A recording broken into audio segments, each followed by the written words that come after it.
Messi Co, breaking Major League en la ciudad del sol. Here in Miami, we know who's el campeón. Leo my team, yeah. Suárez on the field, always wearing they team. Como que ya son win, the trio of everything, muchachos. Las familias se escuchan los barrios. Esta camiseta pinky la llevan todos los guachos. Los rookies quedan sin comentarios. Messi ambetea, tiki-taki gol. El estadio Chase bañado en gloria y sudor.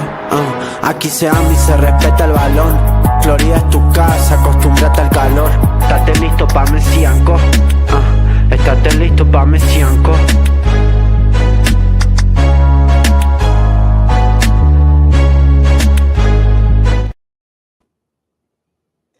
All right. Hello, everybody, and welcome to a very, very, very, very special episode of Messi Co. Pre-match countdown live edition. I am here with my incredible co-host Gian, and we have a lot to talk about. So let's start with, how are you doing on this fine Wednesday? I'm doing good. A lot of fun stuff to talk about. Inter Miami on a roll, hot as heck, hotter than they ever been. So excited to talk about that. Another big game today, so that's exciting to talk about as well. And it just looks like Inter Miami then just keeps getting better. It's crazy. Like, you would think it couldn't get better. And every day, new news, new games. It's just, I don't know. It's a great time to be an Inter Miami fan. So I'm really excited to talk about them. How are you? I'm good. Yeah, it is a very good time to be an Inter Miami fan because not only do we have a big match tonight in 2 hours versus FC Cincinnati, who are right now killing it in the East, but funny enough, that is not our main story. I would even say that the fact that Lionel Messi has scored 5 braces in a row, 10 goals in his last 5 MLS matches, clear MVP favorite, playing in the best form we've seen him since joining Inter Miami. That is not the leading story. What is the leading story is that it is all but official that midfielder Rodrigo de Paul from Argentina, who plays for Atletico Madrid, is going to be joining this Inter Miami team, I would say, within the next 72 hours. And yeah, that's pretty crazy, wouldn't you say? It's actually pretty nuts. It is pretty nuts. I know that a lot of people are very happy about that.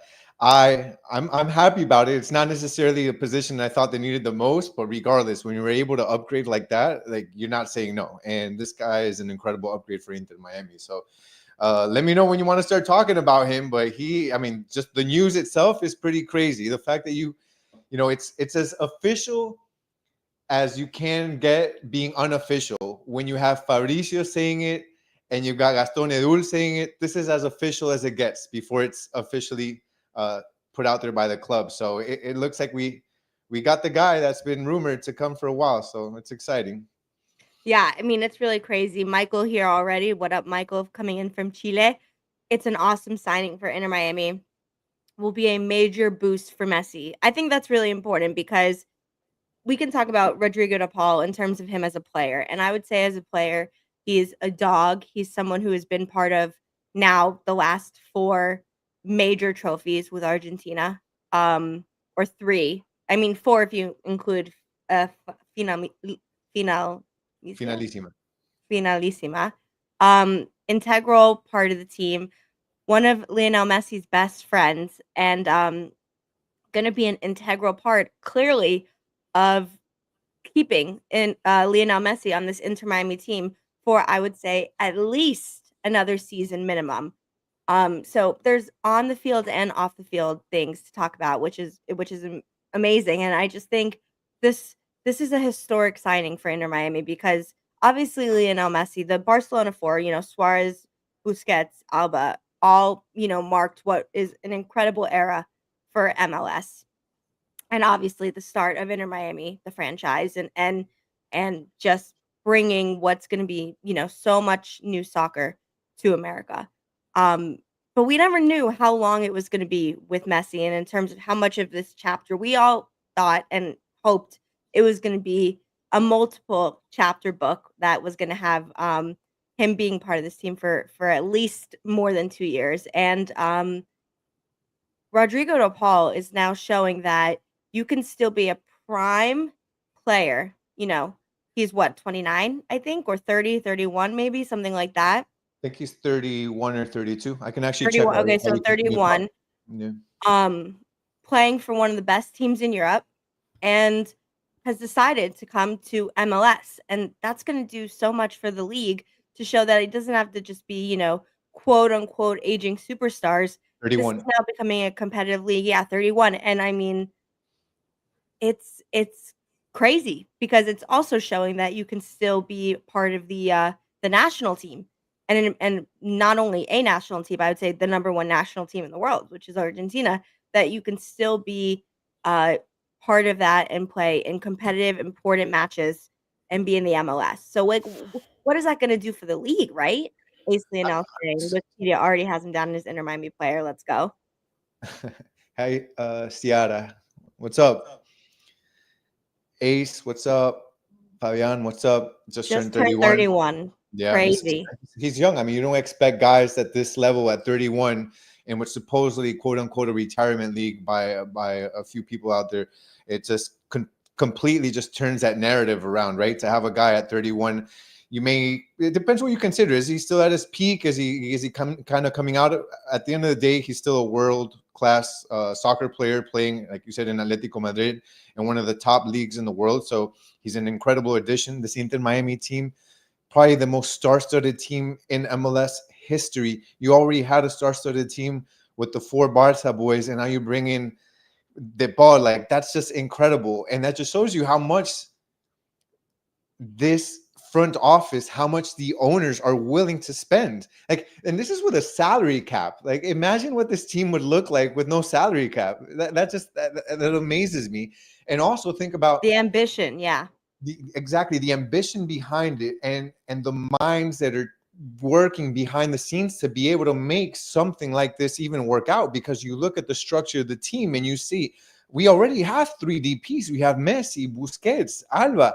Like, how is this even going to work out? Which is, I'm not going to pretend I know the full answer. I think I have an idea of how it may work, but just the fact that they're able to figure out ways to continue to put in, with these restrictions in place, continue to build a team is incredible. I personally, again, I'm not going to pretend like I know exactly, but maybe there may be a couple of mechanisms there that may work. One is, could they somehow buy down one of Busquets or Jordi? The other is, could they bring in De Paul as a loan, where it's at a lesser amount, with the promise to buy him at the end of the season, and at that point he would then become a DP.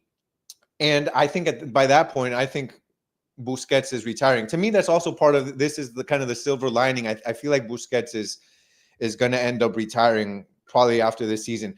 But look, this is just another way of getting the team to an even higher level of football. And on top of that, pleasing your number one player on the team, Messi. He's got Suarez, now he's got De Paul, his other bodyguard. So now he's got Suarez, he's got Yacine, and now he's got De Paul. He's got 3 bodyguards on there. Exactly. And if you had any doubt that Messi was going to re-sign and renew his contract, I think that this is out the door. And I know you mentioned maybe it was like 1 year. I think it's probably 2. I have a feeling. I think it's 2 too. And I think it's 2 because De Paul is being reported that he's gonna sign for 4 years. I think minimum Messi's gonna sign for another 2 to be with De Paul for at least 2 years. I think De Paul wouldn't sign here just to be a year with Messi. It's one of the biggest reasons. But that's the outside part of it. I'd like to, and maybe you want to start, Ash. I kind of want to talk a little bit about what this may look like on the field, because I think that's interesting. 100%. And just to kind of close your point quickly, and I'm reading this. This is on Inter Miami CF Hub, which is obviously one of the aggregators who gets news. And this is from Ben Jacobs and Tom Bogert. Obviously, Tom Bogert is the Fabrizio of MLS, and then Ben Jacobs is I believe for the Guardian. He mainly covers, I think, Manchester United news. Is he Nashville too, though? Yeah, no, he's a sports broadcaster, and he's the correspondent for the Premier League, Talk Sport. But basically gets pretty big news. And so this is how they think, and how you alluded to this is gonna work, because yes, I'm sure everyone is understanding that either Busquets or Suarez, probably Busquets, but also maybe Suarez is going to retire at the end of this season. So you know that the one of those will become your DP spot. But what about now, right? Because we have our 3 DPs. How is it going to work now until the end of the season? So for the next 3, maybe 4 months. Yeah, and Suarez isn't a DP right now, so we'll be good with that. I believe it's Busquets, Alba, and Right. But if in case Suarez leaves and they buy down either Busquets or yeah, Alba, but yeah. So, but for right now, uh, Inter Miami are signing Rodrigo de Paul on a 6-month loan with a mandatory buy clause, okay, basically meaning that they can give whatever salary, quote unquote salary they want for this next 6 months in order for him to fit within the parameters of not being a DP, because they are loaning him from Atletico Madrid, and so he will get the Atletico Madrid salary, which makes sense, obviously, because he wasn't going to take such a pay cut. But the loan, and it's a mandatory $15 million plus bonuses purchase clause. Bonuses could be anything from winning the League's Cup, playing X amount of games, X amount of minutes, whatever it is, most likely knowing that he's going to reach those bonuses. Loan runs through the end of 2025. So to your point, the loan will end at the end of the season and he will mandatory buy. He will become an Inter Miami player. And at that time, he will take the DP spot with his now salary that will be 100% covered from Inter Miami. And that means he will become a DP, and we'll see, I guess, probably Busquets be the one to go for it. It's going to be a 4-year contract minimum that we're saying. So Atletico has extended his contract to 2027 just to be able to enable the loan. But it's going to be 4 years with Inter Miami, and it shows that everyone is pulling the strings to make this happen. And the ambition of Jorge Mas, the Mas brothers, and David Beckham is pretty awesome, because there was ambition to get Messi and there was ambition to get the 4 of them. And I know we're about to get into the on the field, and that's really exciting because we're going to talk about how is it going to play out, because this team has been amazing. They showed up in the Club World Cup. They got farther than Atletico Madrid, mind you. Let's remember that too. They're playing right now with one of the best players on the planet. Made it to almost the final of the CONCACAF Champions Cup, and all of that. And now you're adding Rodrigo de Paul. So the ambition is pretty awesome, and the way they made this fit is awesome. And people in MLS, what it teaches you is now you find that ambition and you figure out how to get the best players in the world, because they'll come. So you just got to figure out how. So that was just, I wanted to give the logistics of that. So now let's talk about on the field. Knowing what we know, and meaning we are not going to see Busquets leaving in this next few months, and we're going to still have Busquets, Alba, Messi, Suarez, etc. Where does Rodrigo de Paul fit? And so, do you want to start? Because we're getting some good comments about this. So I want to know if you're aligned with it. Yeah. So for me, I think Rodrigo de Paul is he's really going to solidify that midfield alongside Busquets. I think that there's no doubt that if Busquets is on the field, it's going to be him and Busquets in the midfield alongside of each other. I think they're going to play very well off of each other. For me, there are questions that arise, right? And the questions aren't necessarily if who's going to hit the bench or not. It's like, what is the use going to be for players around them too? Right now, you have Federico Redondo. You have Yannick Bright.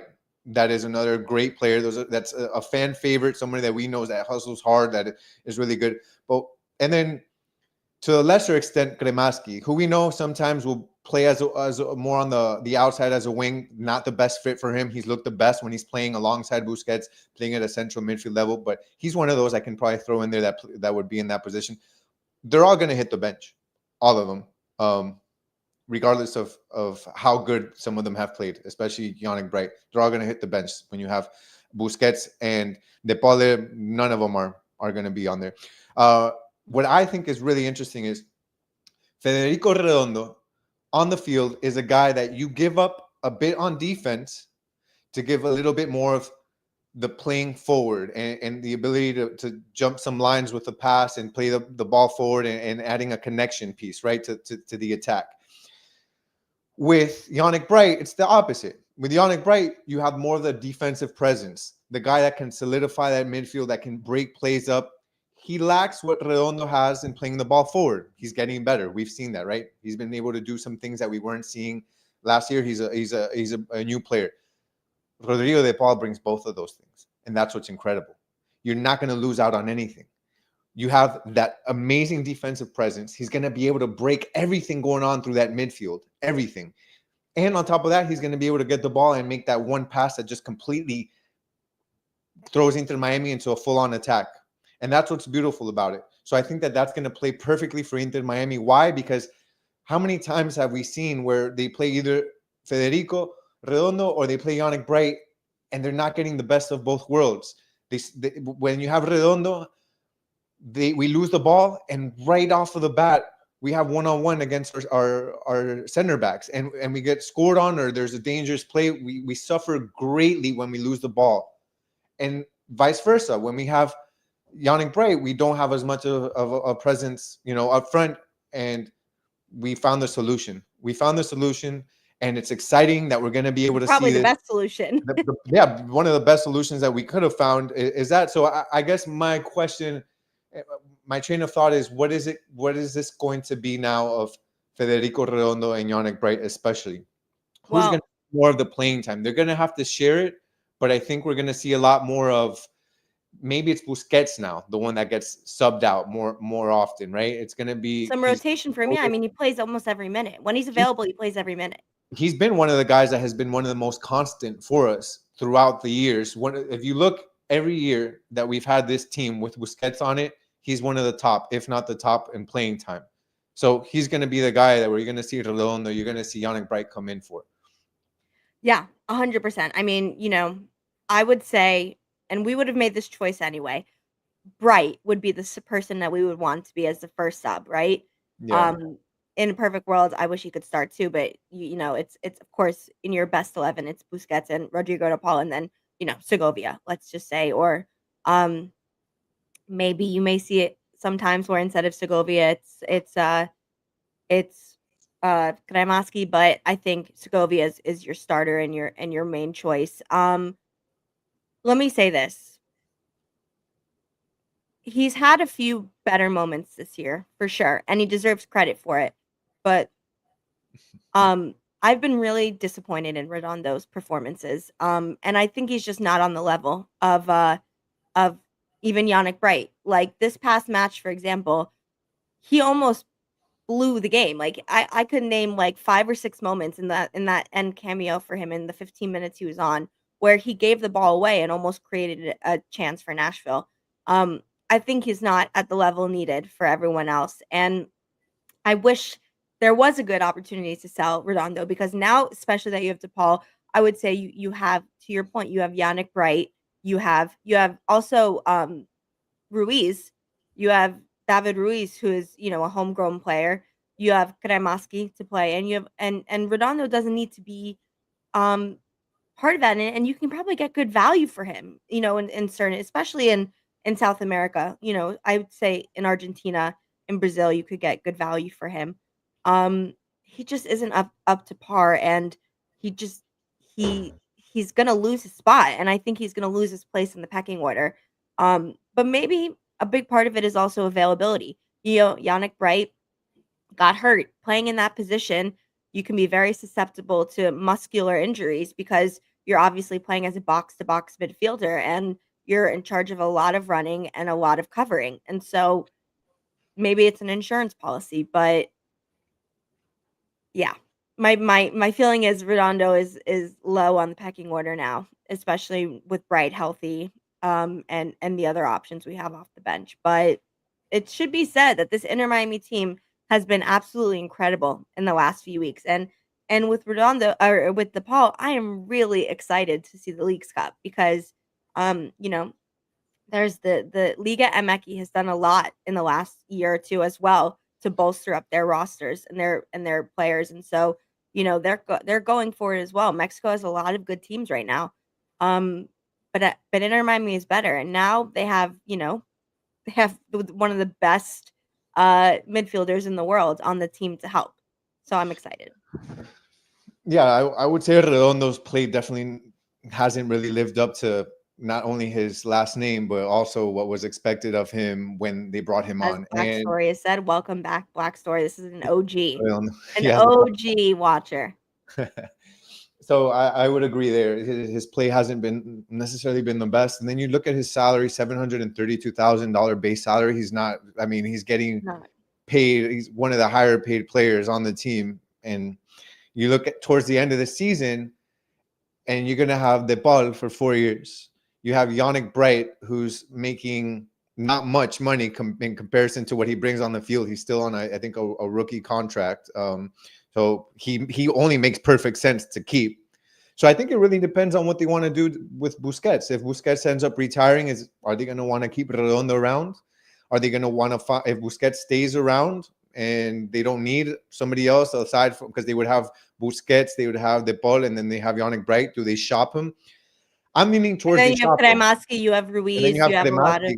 Exactly. So if I had to lean one way, I think it's kind of what you were maybe insinuating is Redondo may be on his way out if his play doesn't drastically improve from now to the end of the season.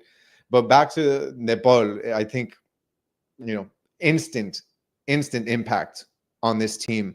And with Nepal on this team, there is zero reason why this team should not have the expectation of winning MLS Cup and Supporter Shield. They already should have had that expectation.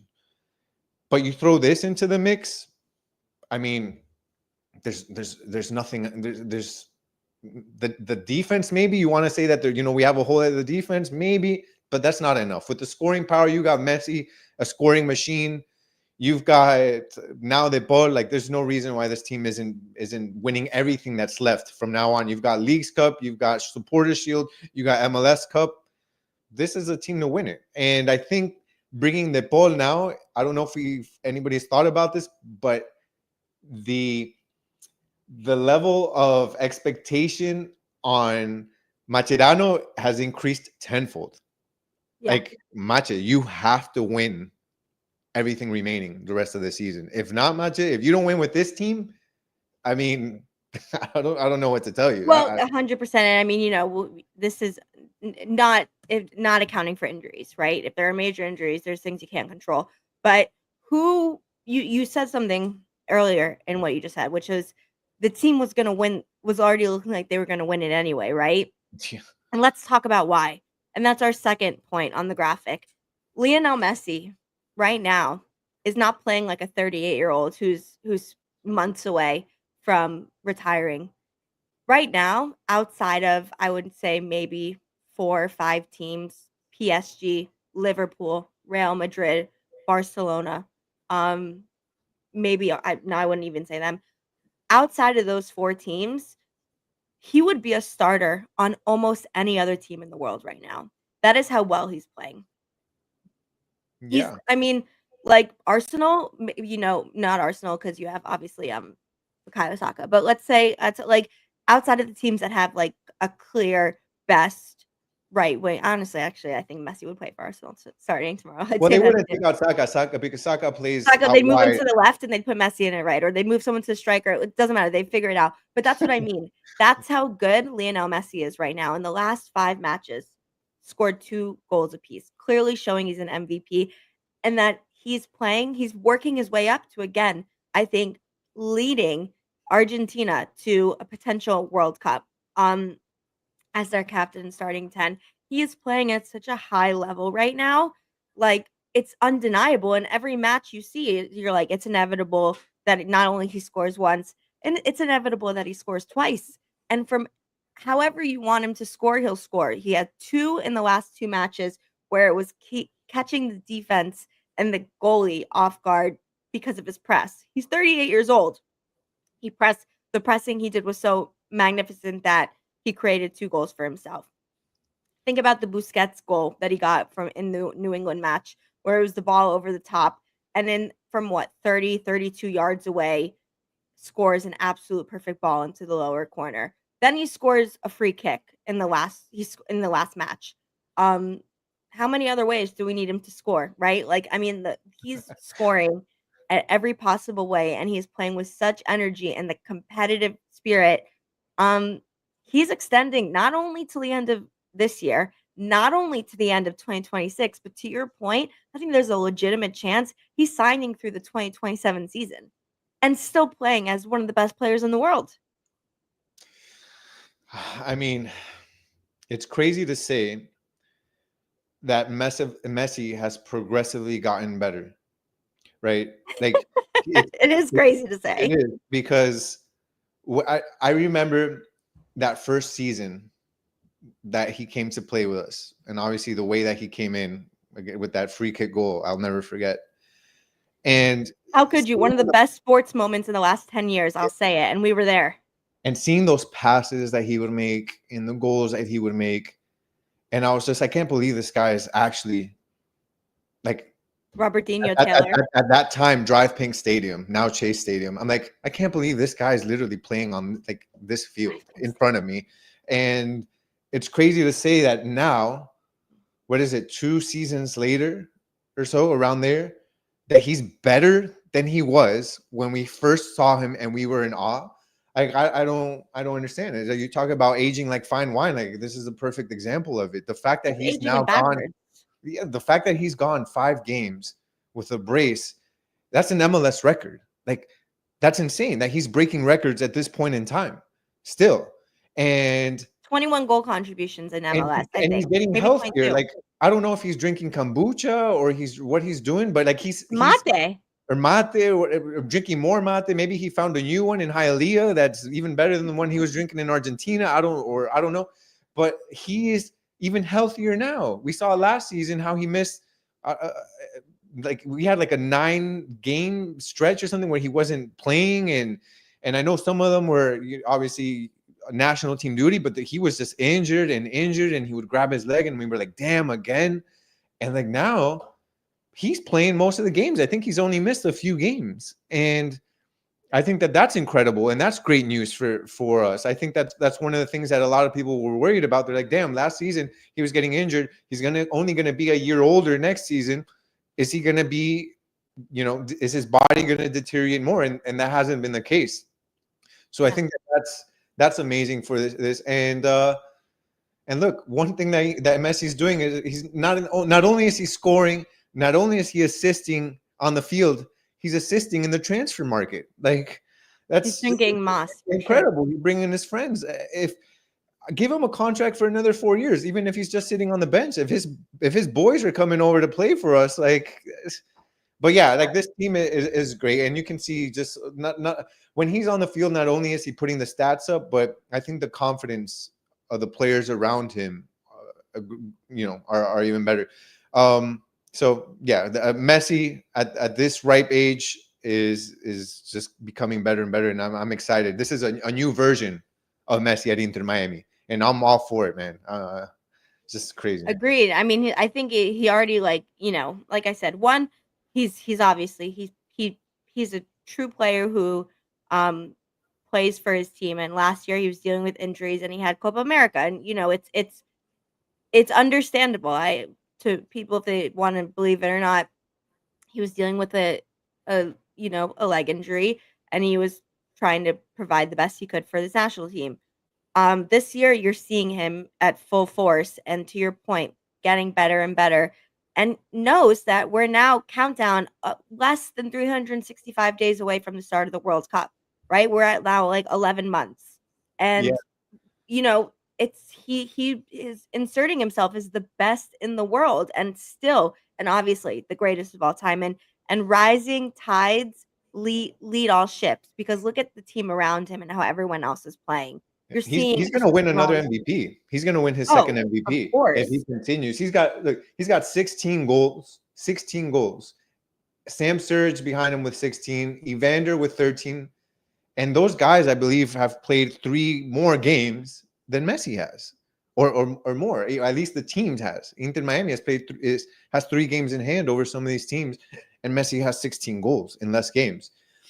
It's just incredible. And I know that we just mentioned that he elevates those around him, and I will 100% agree, because I said it as well. But I think that he's doing so well, it makes you question. It's like, is it Messi doing so well, or and so quickly that other players have to catch up? Because I also will say some of the players need to do better around him. I don't know. What do you guys in chat feel like? I feel like sometimes this team, with how good Messi is doing, like, is it a factor of Messi doing that good? Or is it also a part that Messi's doing that good and we need guys around him to kind of bring their level up? Because there's some games where I'm like, Tadeo Allende looks like the second coming of Neymar, and there are other games where, you know, he looks like he's not supposed to be there. So I want other guys to take advantage of this moment, this Messi moment that he's having, and elevate their game to where, you know, Messi scoring 2, this team should be winning 4 or 5 by 4 or 5 goals if Messi's scoring 2 of them every game. Like, other guys score 2, and so I think there's 2 of those components as well. True, and I think this is a good point too. You know, March, missing that window in March, I think is proving to have been, you know, like, absolutely essential in him knowing his body, getting into full recovery, and as the summer has progressed, you know, starting from, we can remember that first game, I think of the Philadelphia game, like 2 or 3 weeks before um the Club World Cup, where the Inter Miami team hadn't been performing well.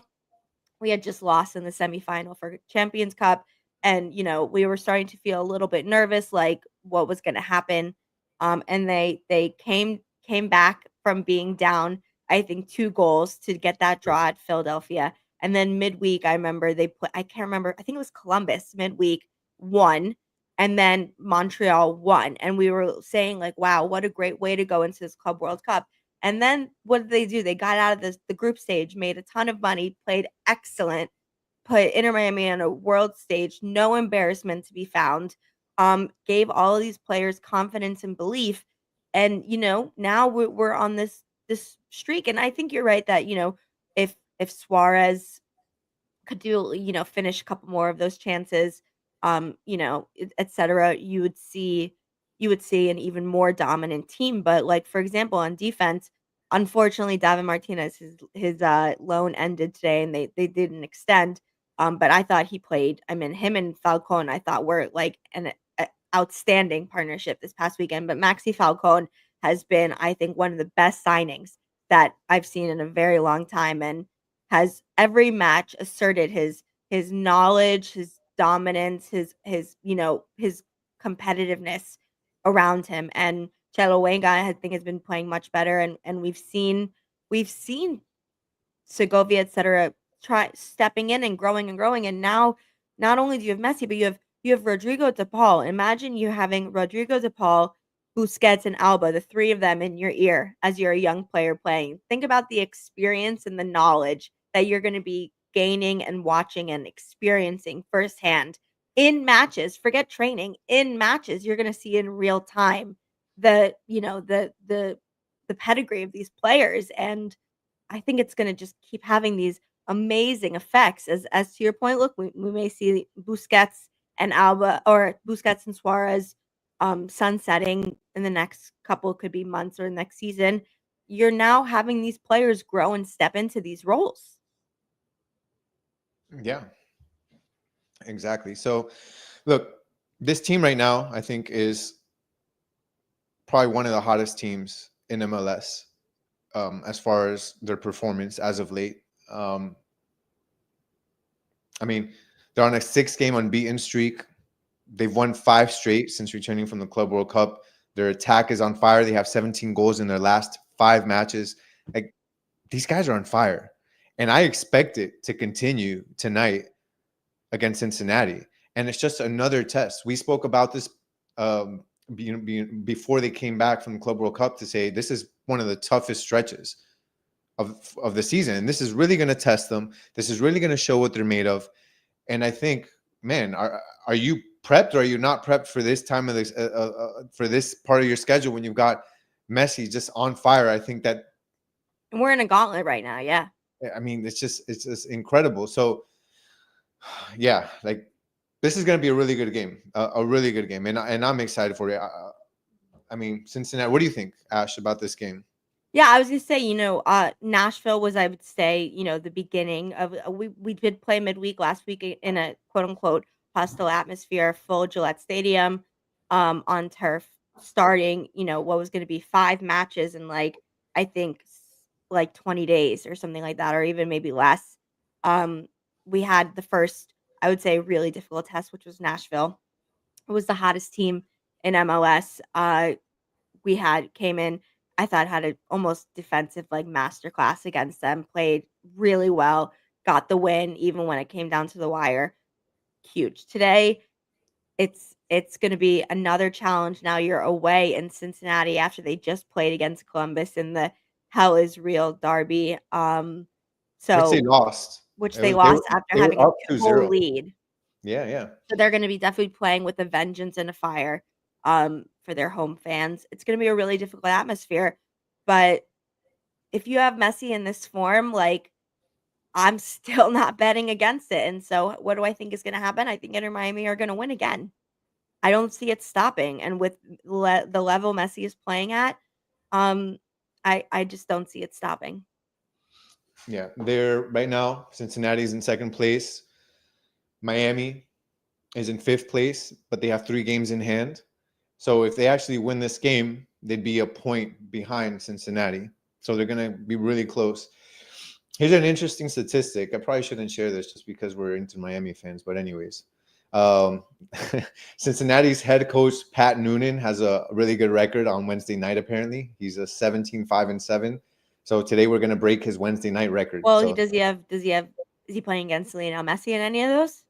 that's an interesting caveat. So we have to see out of those 17 wins, were any of them against Messi on a Wednesday night? But even if they were, it ends tonight. No more Did wins he do it against. on a Tuesday rainy night in Stoke? Yes. Yeah.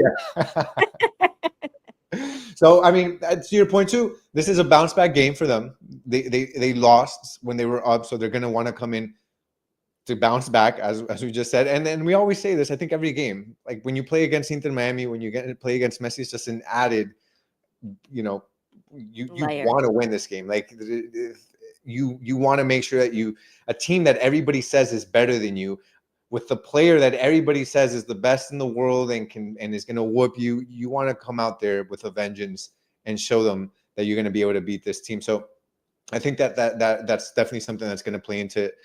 Messi, we said 5 games in a row with a brace. He's third in the league for combined goals and assists. He has 11 goals in his last 6 matches. Just freaking incredible. I expect them to do the same today. I'm going for another brace. But bet the house on another brace. Even if you lose, you're playing with house money. Are we wishing for a hat trick, or we want to keep him as the brace king just to keep it? No, I want him to score 10 goals a game. 10 goals. Historically, FC Cincinnati, a better team than Inter Miami. Historically, they've won. They won, what is it? 3 of their last 5 meetings. In July 2024 at home, they won 6-1. But remember, Messi was only available for one of those, which was remember the Open Cup game and how they came back in the extra time with the cross. I remember that. So a lot of history here, but a lot of history in this game. But there are things that when you have a team rolling on all cylinders like this Inter Miami team, it's really tough to look at stats, to look at history, and somehow not see that this Inter Miami team is going to win. Right now, they're the favorites, and I really think that they're going to do a great job.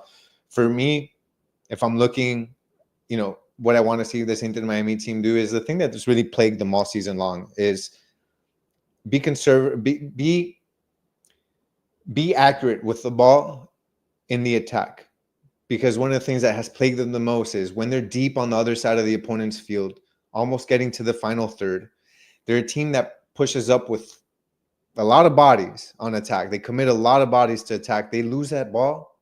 And what other teams do is 1, 2, 3 passes. They're on a full-out counterattack, and Inter Miami suffers dearly on that.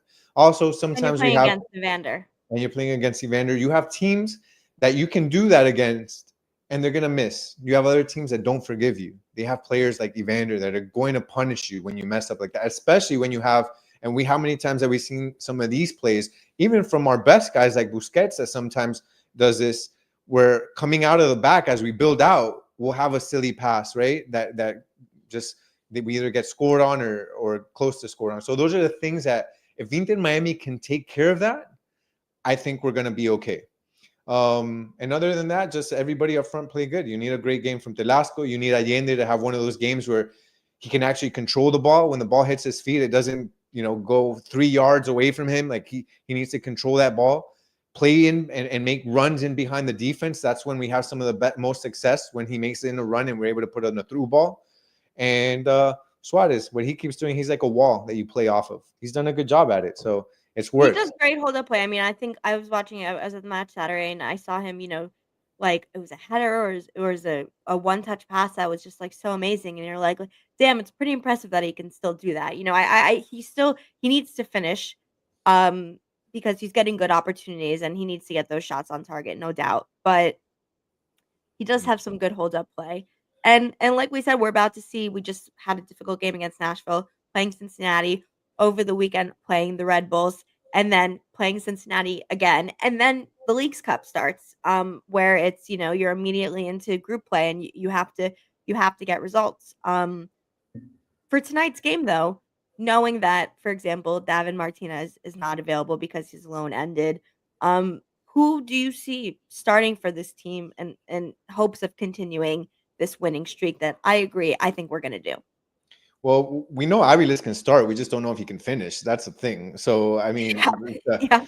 that's the tough part. I think that when you have Falcon, I think is like 5'10". Noah Allen, by the way, is 5'9".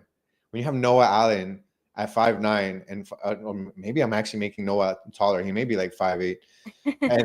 and then Falcon at 5'10". You think about how short your defense is, especially on set plays that we've seen Inter Miami suffer from, on headers and that sort of thing. So that's why when you have Aviles in as your center back, it kind of offsets a little bit, right? And you have at least some height. I think Aviles is like 6'1", and that's good. The only problem is he's a yellow card machine. And when you have a yellow card within the first 10 minutes, 15 minutes, 20 minutes, that completely changes the way you play as a center back. There are challenges that you're not going to make, because even if you think you can get to them, you don't know which way the ref is going to call it or not. And it conditions the way you play the rest of the game, and that's going to hurt the team. So for me, the right thing, if everything was even across the board and you didn't have to worry about discipline issues, it's Aviles. It makes sense. He's fast, he's fierce, he's tall. That's the guy that you want there. Unfortunately, since you can't depend on him 100%, it may be a guy like Noah Allen, who can play. You're sacrificing some Noah of Allen is still out with his hamstring injury. Oh, that's true then. Who else? You have Lujan. I think Lujan is back. Lujan is back. And then you have Ryan Saylor. So who else? Who else do we have? Lujan, Ryan Saylor. Ian Frey is still out. Obviously, Noah Allen is out. David Martinez, his loan just ended. Yannick Wright and Lujan are back. I think David Ruiz may also be back. So I think that for me, the options there are, you have to start Aviles, because if you don't, you don't have a Noah Allen to fall back on, and you obviously know he's not going to start Ryan Saylor. You know that he's not going to want to put Busquets in defense. I mean, that's an ability. So for me, it's Aviles. Roll the dice and keep hoping that the kid learns that. I mean, you keep hoping, but I think it's the only answer. You have to. At this point, with no David Martinez and with no Noah Allen, you don't really have much. You don't really have much to go on, so it's going to be Aviles. Agreed, and I would say, probably the option two, if he's getting, a yellow card or an issue or it's just not working. I think you would see Busquets. Natalia thinks it's going to be Lujan. Maybe. Well, I think also no Lujan, please. Well, Lujan, we've only been able to see in bits and pieces. I do think, knowing it was his last match, the fact that Mascherano played David Martinez instead of Tomas Aviles, to me, is also kind of a indicator that he was not happy with Aviles's, even though he came back in some of the matches when we've obviously needed to because of Noah Allen, he still had been picking up yellow cards and putting himself in difficult situations. And I think Mascherano was showing like he's having a very tight leash with that. But to your point tonight, Gonzalo Lujan's been out for a little while now. So, I don't know if he's going to be put back directly back in or if they want him to be a sub. I would probably choose Aviles over Lujan just in terms of to start. Doesn't, to your point, mean it's what finishes. But I think we'll definitely see. And I also think there's always, if you really need to, you can bring Busquets back to center back if you need to, and you have the ability to bring on like Yannick Bright now or Kremaski or Redondo, to have those three midfield spots. We'll just have to see how the game unfolds. Hopefully with goals early for this Inter Miami team. Yeah, that's the thing. And if they score early, they need to continue with the same game plan, because far too often we've seen them sit back after scoring 2 goals, and they score. Sometimes they'll score 2 goals early, and then it's I just agree with scary. this too. Should have never left. Should have Wish he never couldn't have left. left. They had to do it, but I wish they didn't have to. Yeah, no, but yeah, if this team can score early, I think that's important. But the thing is, don't sit back, because it's we've seen time and time again. 20 minutes left, they're up 2-0. They get scored on in the last 20 minutes. We're sweating our butts off. 1 goal from being tied, and I think that sometimes that'll work against certain teams. But when you're playing top teams like Columbus, Nashville, Cincinnati, or Philadelphia, the top 4, that's not going to ride. You need to. I'm not. There's a place and time during the game where it's time to bring the game home, right? You're up 2 goals. Not necessarily you're going to sit back, but you're going to be more conservative. You're not going to have everybody go up. You're not going to leave an opportunity for a counterattack. Yeah, that's 20 minutes, 25 minutes left of the game. But you score 22 goals within the first 30 minutes. You got to keep playing the same. And I think that's going to be important for this team to make sure they keep that same mindset of we got to keep playing the same way. Agreed. All right. Well, so then now we're at one of our favorite segments that we haven't done in I would say as consistently. Oh, this is before I say that though. AKA. Agreed. AKA defense back. That was what was that? That was Aviles, Christoph, and Allen. And Allen and Noah. Oh, I miss AKA. Hey, Where's but Christoph when you need him, right? since then, Noah Allen has gone incredibly better. I mean, he was good as a left back. Then they started trying him out at center back, but he's improved tremendously. Where that AKA, I think we may want it AKA, I back. miss it. I agree with Natalia here too that the Nashville win was great and important to assert, and as long as we have Messi, I think we're in good shape. So with that being said, score predictions. We're winding down on the show. A show that, by the way, make sure you watch the full episode if you're only joining us later. We spent the beginning of it talking about obviously the mega signing of Rodrigo de Paul, what it means for Inter Miami team, for MLS, the ambition, the trophies, what we think it means for current players on this MLS on this Inter Miami team, and what it means for the future of Lionel Messi and how much longer we're get to experience his brilliance.